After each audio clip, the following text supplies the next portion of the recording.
आपकी तरफ देखते हैं प्रोत्साहन के लिए, ऊर्जा के लिए, उदाहरण के लिए, क्योंकि कहीं ना कहीं जो आपका व्यवसाय है, चाहे वो आपको परिवार से मिला हो या फिर आपने खुद की मेहनत से स्थापित किया हो, आप आपके व्यवसाय के माध्यम से अन्य लोगों को भी आप एम्प्लॉय करते हैं, रोजगार देते हैं। हजारों लाखों किसान का पूरा उनका पेमेंट आपको निर्देश निकलवाया है कि हर मंडी में नगद भुगतान होना चाहिए और लगभग प्रदेश की 200 मंडियों में ये नगद भुगतान चालू भी हो गया है। एक जो बात आपने कही कि अगर मंडी समिति के माध्यम से एक सत्यापन आप सबको और मिल जाए तो आप सबके लिए नकदी भुगतान करना और सरल हो जाएगा। आप बिल्कुल निश्चित रहें। मैं हमारे कृषि मंत्री सचिन यादव जी से और माननीय मुख्यमंत्री जी से भी इस विषय के बारे में चर्चा करूंगा। साथ में गुप्ता जी ने कहा कि एक और बड़ा मुद्दा है कि जब हमारे शहर के और प्रदेश के व्यापारी कोई बड़ी कंपनियों को अपना माल बेचते हैं और किसी कारण से जो बड़ी कंपनी है वो अगर किसी कारण से बैंकरप्ट हो जाती है, कर्जदार हो जाती है और या फिर वो आपको भुगतान नहीं कर पाती है, तो फिर आपको बैंक को सामना करना पड़ता होगा, किसान को सामना करना पड़ता होगा। इसके लिए अगर कोई इंश्योरेंस पॉलिसी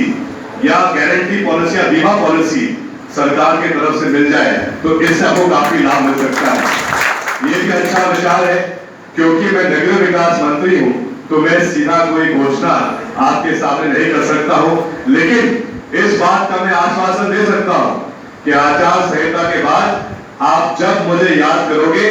मैं आपका टाइम सीएम साहब के साथ, कृषि मंत्री के साथ करवा दूंगा और ये सब मांगे हम किस प्रकार से इसका विधेयक हम सदन के अंदर पास करके आपका सहयोग और बेहतर कैसे कर सकते हैं, इसके बारे में जरूर मैं आपका पूरा सहयोग कर सकता हूं। इसके साथ कैसी और नई योजनाएं हम ला सकते हैं। जब मेरा आखिरी दौरा उज्जैन का हुआ था आचार संहिता के पहले, उस दिन हमने महाकाल मंदिर में 200 करोड़ की योजना, मृदा योजना, Mahakal Rudrasagar integrated development approach योजना, जिसमें 200 करोड़ की लागत का काम महाकाल मंदिर के कैंपस में किया जाएगा, जिसमें पूरे मंदिर का सौंदर्यीकरण भी होगा, साथ में अन्य व्यवस्थाएं वहां पर दी जाएगी, जिससे जो लाखों श्रद्धालु प्रति वर्ष महाकाल मंदिर में दर्शन करने आते हैं उनको भी और अच्छी सुविधा मिलेगी। उसका मैंने भूमि पूजन किया था और काम उसका भी बहुत जल्द, मुझे पूरा विश्वास है कि कंप्लीट होकर उसमें फेज 1 फेज 2 के आधार पे हमने उसमें पूरा काम करने का प्रयास किया है। इसी के साथ में राजू भैया ने मुझे बताया था कि जो अन्य शहर के नाले हैं वो जो शिप्रा में मिल जाते हैं, उससे भी काफी शिप्रा नदी में साफ सफाई नहीं हो पाती है, तो उसमें भी हमने बात की है कमिश्नर से और हम ये प्रयास कर रहे हैं कि उन सभी नालों में साफ सफाई की जाए, सुवेज ट्रीटमेंट सबसे पहले वहां पर की जाए ताकि हमारी शिप्रा नदी हमेशा स्वच्छ रहे। इसके लिए भी हम प्रयासरत होंगे और इस काम के लिए भी हम बहुत जल्द आपको इसमें खुद ही आपको इस पूरे काम में काम दिखेगा। इसके साथ साथ हमारे जब भाजपा के लोग जोर से कहते थे कि मोदी जी अच्छे दिन लाने वाले हैं,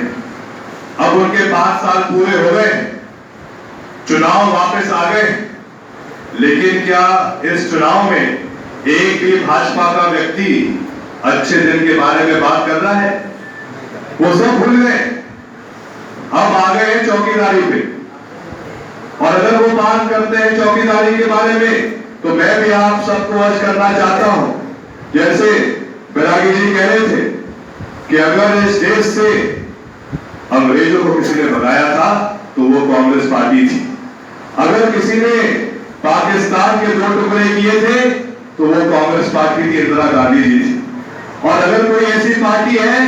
जिसके कारण 70 साल बाद भी आज हमारे देश में लोकतंत्र की नींव मजबूत है तो वो कांग्रेस पार्टी थी। मुझे आश्चर्य होता है जब लोग कहते हैं कि साहब देश में खतरा है, मोदी जी को आना है, देश में खतरा है। भाई कौन सा खतरा है?